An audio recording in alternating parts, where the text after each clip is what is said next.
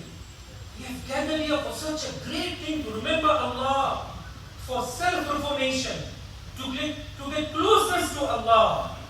And now listen attentively what he says. He says that saghair, minor sins, they become barrier in our tarbiyat reformation in this majalis. He says that those things, now listen this also attentively, those things for which there are virtues mentioned in a hadith of Rasulullah sallallahu alaihi wasallam, permissible things, if they are our barrier in the gatherings of deen, we have to avoid that also, so that our tarbiyat and our reformation and our closeness to Allah gets complete in these gatherings. We have to avoid those things also in the path of Allah which are permissible and for which virtues have been mentioned in the hadith of Nabi alayhi salatu wasalam. He said, we'll explain this further. دعوت اور عبادت کو جمع کرنا ہے. ان دونوں کو جمع کرنے پر ہی صرف تسخیر عالم کا نسخہ ہے. تسخیر قلوبی صفر ہے. تسخیر قلوبی صفر ہے. تسخیر عالم کا نسخہ ہے اور تسخیر قلوبی صفر ہے کہ لوگوں قلوب جو مسخر ہوں گے اور نرم ہوں گے حق کی طرف, اس کے لیے میں نے عرض کیا کہ دعوت عبادت کو جمع کرنا ہے. ہمارے ایسا فرماتے تھے کہ فکر بہت بڑی طاقت ہے. فکر بہت بڑی طاقت ہے. اللہ نے انسان کو جو فکر دیا ہے, اگر یہ فکر خیر کی طرف, اصلاح کی طرف, دین کی طرف لگ جائے تو اس سے بڑی کوئی خیر نہیں ہے. اور اگر یہی فکر خواہشات کی طرف, بے دینی کی طرف چلا جائے تو اس سے بڑا کوئی شر نہیں, سے بڑا کوئی فساد نہیں. اس لیے فرمایا کہ دعوت عبادت کو جمع کرنا یہ ہے امت کی ہدایت کا اور خیریت کا اصل ذریعہ. اس لیے ایک فکر پر سب مجتمع ہو، ایک فکر پر سب مجتمع ہو. ہمارے عملے کی جو تشکیل ہے قرآن کی، اس تشکیل کا مسنون طریقہ میں اس طرح انبیاء علیہ السلام اپنے ساتھ ایک عملہ تیار کرتے ہیں کسی مجمع کو تیار کرنے کے لیے. ایک عملہ تیار کرتے ہیں کسی مجمع کو تیار کرنے کے لیے، اور اگر یہ عملہ تھوڑا بھی ہو تو قرآن کہتا ہے کہ ایسا یکسوئی کا اور شرائط پوری کرنے والا اگر ایک تھوڑا سا مجمع ہے تو یہ بڑے مجمع پر غالب آ جائے گا. قرآن نے کہا ہے کم من فئۃ قلیلۃ غلبت فئۃ کثیرۃ بإذن اللہ. لیکن اس پوری آیت کا واقعہ سنے بغیر ہمیں نہیں اندازہ ہوگا کہ وہ تشکیل کیا ہے اور کیا شرائط ہیں. اللہ رب العزت تھوڑی سی جماعت کو، تھوڑے سے لوگوں کو بڑے مجمع کے اوپر غالب کر دیتے ہیں. غالب آنے کا مطلب یہ ہے کہ وہ ان کی بات کو قبول کر کے ان کے دین کے تابع ہو جائیں. اس سے غالب آنا. تو میں نے عرض کیا کہ جو عملہ تیار کیا جاتا ہے کسی تقاضے کے لیے، اللہ کا فضل ہے، حاصلے کا کام کوئی نیا کام نہیں ہے، لیکن پھیلا ہوا ملک ہے. اگر یہ عملہ میدان میں اترنے والا مجمع کو وصول کرنے کے لیے ان شرائط کے ساتھ ہو جو شرائط انبیاء کی، تو پھر کوئی یقین سے کہا جا سکتا ہے کہ یہ بڑے مجمع پر اور یہ بڑے عالم پر اور یہ بڑے بر اعظم پر اور یہ بڑے ملک پر غالب آ سکتا ہے. یوشع بن نون نے اپنے ساتھ جماعت کی تشکیل کی، قرآن اس کو بیان کیا. فلما فصل طالوت بالجنود قال ان اللہ مبتلیکم بنار فمن شرب منه فليس مني ومن لم يطعمه فإنه مني إلا من اغترف غفرا ليدي. یہ پوری آیت ہے. جو چلے اپنے لشکر میں لے کر، انہوں نے لشکر سے یہ کہا اپنے عملے سے کہ ہمارا گزر ایک نہر پر ہوگا. ہمارا گزر ایک نہر پر ہوگا. جو اس نہر سے پانی پی لے گا تو میری جماعت میں سے نہیں، اور جو پانی نہیں پیے گا وہ میری جماعت میں، وہ میری جماعت میں اور میرے ساتھ رہے گا. ساتھ رہنے کا مطلب یہ ہے کہ وہ میدان نہیں چھوڑے گا. میں بہت ضروری بات ہے سب سے، ساتھ رہنے کا مطلب ہے کہ میدان نہیں چھوڑے گا، اور جو بات نہیں مانے گا پانی پی لے گا وہ میرے ساتھ ہی رہے گا. یعنی اس کا مطلب ہے کہ وہ آدمی میدان چھوڑ دے گا. اللہ تعالیٰ کی طرف سے داعی کے لیے کوئی اعتراض ہوتی ہے کہ ہم تھوڑا سا امتحان لیں گے. ابھی ہم آپ کے ایئرپورٹ پر اترے تو ہم سے کہا گیا کہ دیکھو کھانے بھی ساتھ نہ ہو، کوئی پھل ساتھ نہ ہو، فلاں چیز نہ ہو، فلاں چیز نہ ہو، فلاں چیز نہ ہو. یہاں ہم گزر رہے ہیں، آپ کے پاس یہ نہیں ہوگا، یہ نہیں ہوگا، یہ نہیں ہوگا، یہ نہیں ہوگا، یہ نہیں ہوگا، ورنہ جرمانہ بھی ہوگا، واپسی بھی ہو سکتی ہے. میں سوچ پڑ گیا کہ دیکھو ایک ملک میں اترنے کے لیے اتنی پہلے اتنی شرائط اور اتنی پابندیاں. ایک آدمی اپنی ضرورت کی چیز جس کا وہ عادی ہے وہ چھوڑتا رہتا ہے کہ کیا کروں اس ملک کا قانون ہے. اگر کوئی ملک اپنا ایک قانون بنا لے، اس سے آنے والا اپنی اہم ضرورت کی چیزیں چھوڑ کر آتا ہے، تو آپ سوچ سے نظر کیجیے کہ نبی یوشع بن نون اپنی مالی مشکل کر رہے ہیں. جو میرے ساتھ چلے گا اس کے لیے اللہ کے ذریعے حکم ہے کہ وہ نہر سے پانی نہ پیے. جو وہاں سے گزرے تو اکثر میں پانی پی لیا. وہ تھوڑے سے رہ گئے جنہوں نے نبی کی بات، ان کی بات مانی اور یہ کہا کہ نہیں میں، ہم پانی نہیں پیتے. وہ تو رہے طالوت کے ساتھ، اور جنہوں نے پانی پی لیا تھا وہ آدھے راستے سے واپس ہو گئے. انہوں نے کہا کہ جی ہمارے اندر طاقت نہیں ان سے مقابلہ کرنے کی، لہٰذا ہم کو واپس آ رہے ہیں.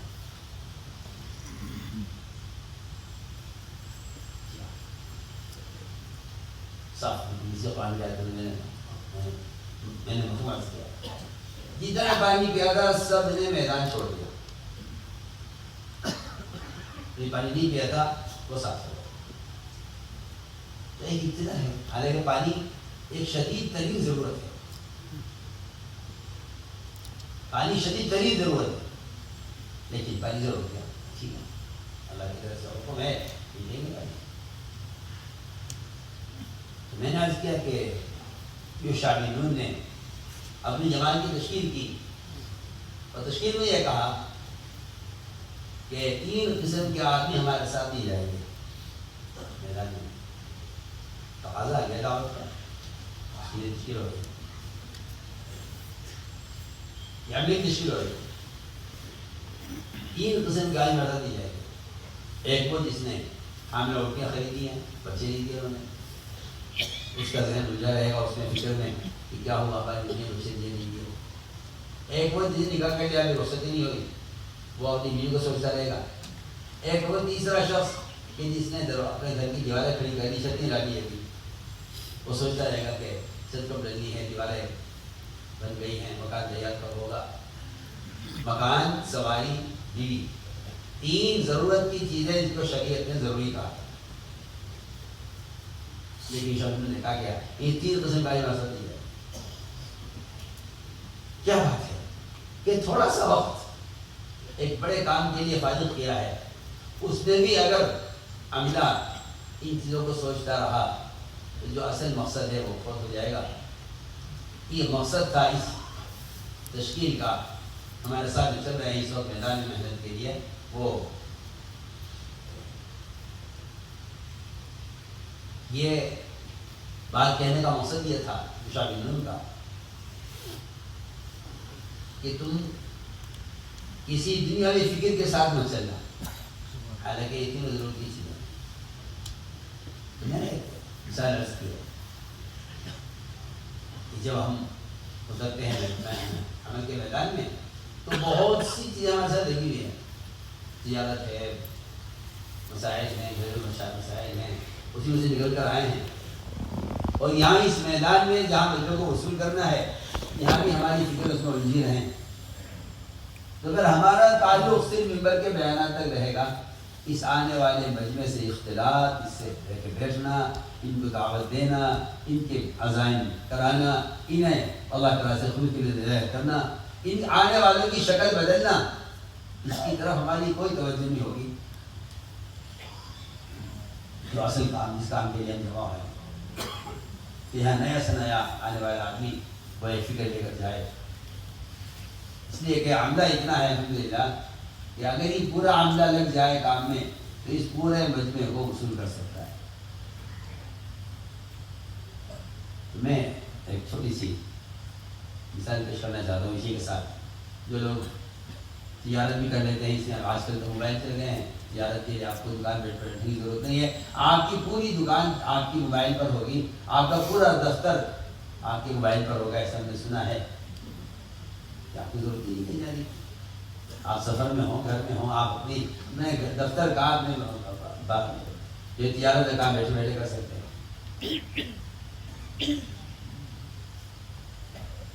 عمر رضی اللہ عنہ نے فرمایا، حکمر نے فرمایا کہ ایک شخص اللہ کے راستے میں نکلتا ہے، اللہ کے کلموں کو بلند کرنے کے لیے، اس کے دین کو دنیا میں قائم کرنے کے لیے.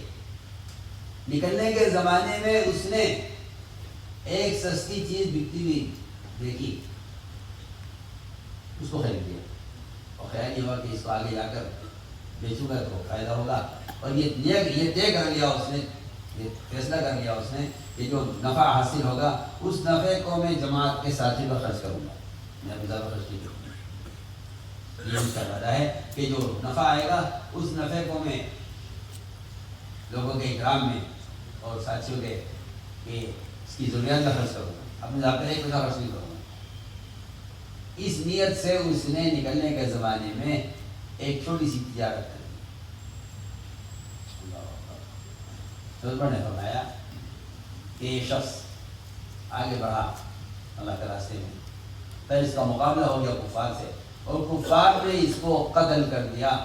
اللہ تعالیٰ کہہ رہے ہیں آدمی شہید نہیں ہے، اس کو شہادت کا درجہ حاصل نہیں ہوگا۔ حضرت کی بات سے صحابہ اتنے حیران تھے۔ آج کل کے لوگ اردو کہہ کے باتیں ختم کر دیتے ہیں، تو وہ غلو کر دیا، یعنی جائز چیز کو اتنا غلو کر دیا ہے، مشکل پیدا کر دی ہے۔ آج کل کے لوگ گزر دیا نا کہ وہ تو غلو کہہ کے بات ختم کر دیتے ہیں۔ ان کا کسی اچھے موضوع کو ختم کرنے کے لیے غلو کہہ دینا کافی ہے، آپ تو غلو کر رہے ہیں۔ صحابہ نے کہا مینا کیا کہتے ہیں، بیچارہ اللہ کے راستے میں نکلا ہے، کفار کا ہاتھوں شہید ہو گیا ہے، اور اس کا نکلنے کا مقصد ہی یہی تھا کہ اللہ کا کلمہ بلند ہو، اللہ کے دین دنیا میں زندہ ہو، میرے نکلنے کا مقصد ہی یہی ہے اس کا۔ انہوں نے فرمایا تمہیں معلوم نہیں ہے اس شہید ہونے والے کی سواری کے پچھلے حصے پر اس کا وہ کمایا ہوا مال رکھا ہوا ہے جس کو اس نے ساتھیوں پر خرچ کرنے کے لیے کمایا۔ پڑھیے جائے فرمایا حتم العطوف کہ موت میں سے ایک موت ہی ہے، اس آدمی کو نہ شہید کہا جائے گا نہ اس کا واقعہ شہادت کا درجہ ہوگا۔ یعنی کہ صاف روایت ہے بخاری شریف کی کہ جو آدمی جس کام کے لیے نکلا ہے وہ کام اس کا ہو جائے گا، لیکن اس کو مہاجر نہیں کہا جائے گا۔ وہ مہاجر یوم قیس ہوگا یا وہ مہاجر کسی دنیا کی ہجرت کے لیے ہوگا، اس کو جو ہے اس کی ہجرت اللہ کی طرف ہے ہی نہیں، جس نے اس راستے میں نکل کر بیوی جس کے فضائل ہیں، وہ نکاح جس کے بغیر ایمان کی تکمیل نہیں ہوتی۔ فرمایا کہ اگر اس کے لیے نکل رہا ہے تو پھر اس کو عورت مل جائے گی، اس کو دنیا مل جائے گی، اس کو شہرت مل جائے گی۔ مہاجر جو صرف وہ ہے جو اس راستے میں نکلنے میں صرف اللہ کا رسول کہہ رہا ہے۔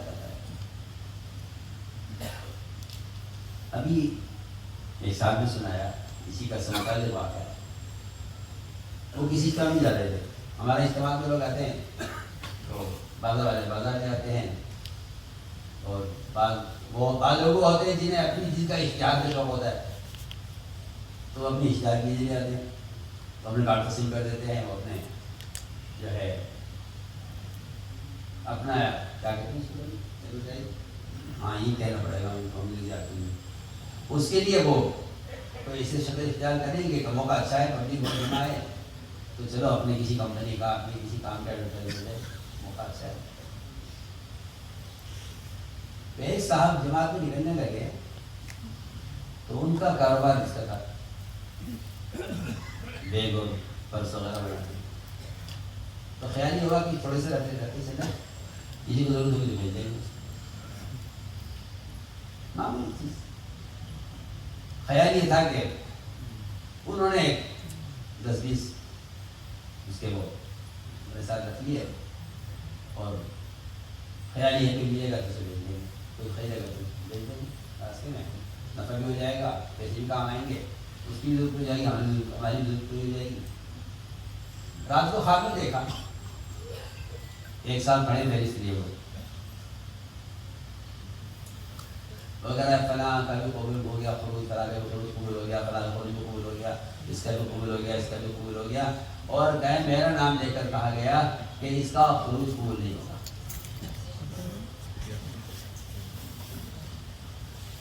میں نے کہا کیا ہوا؟ میرے سارے ساتھیوں کا خروج قبول ہو گیا اور میرے لیے انکار کر دیا گیا کہ اس کا خروج قبول نہیں۔ کہتے ہیں میں صبح اٹھتے ہی یہ فیصلہ کیا کہ مجھے یہ سارے بیگ میں لایا ہوں بیچنے کے ذریعے سے، یہ مجھے ساتھ میں تقسیم کرتا ہے۔ کہتے ہیں میں نے صبح اٹھتے ہی پہلا کام یہ کیا، اللہ سے استغفار کی، رویا دھویا، اور جو کچھ لایا تھا میں نے وہ ساتھ میں تقسیم کیا۔ رات کو خواب میں دیکھا وہ صاحب کہہ رہے ہیں ہاں بھائی ان کا بھی نام لکھ لو، ان کا بھی نام لکھ لو۔ یہ کوئی واضح بات ہے۔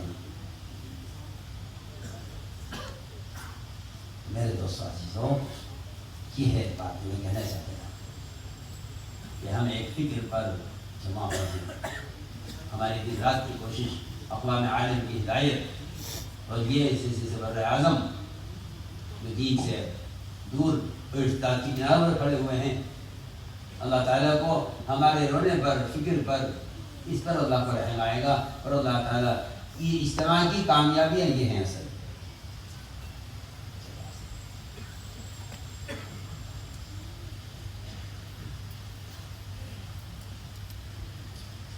Respected brothers, the objective of our gathering is that we gather ibadat and dawat. He says that the person who does ibadat and dawat, this is a means of the entire universe become subservient to him. And this is also a means of the hearts becoming subservient to him. The hearts will soften once we all join ibadat and dawat. In this, respected brothers, the fikr and our concern is a very great force which Allah Ta'ala has given us. If our concern, we got one concern, unity of concern in us, then there's no other greater goodness than this. But if we become irresponsible and we haven't got that concern for us, then there cannot be no greater shar and evil than this. It says unity of our concern is a means of hidayat and reformation and tarbiyat. So we all should have unity of our concern.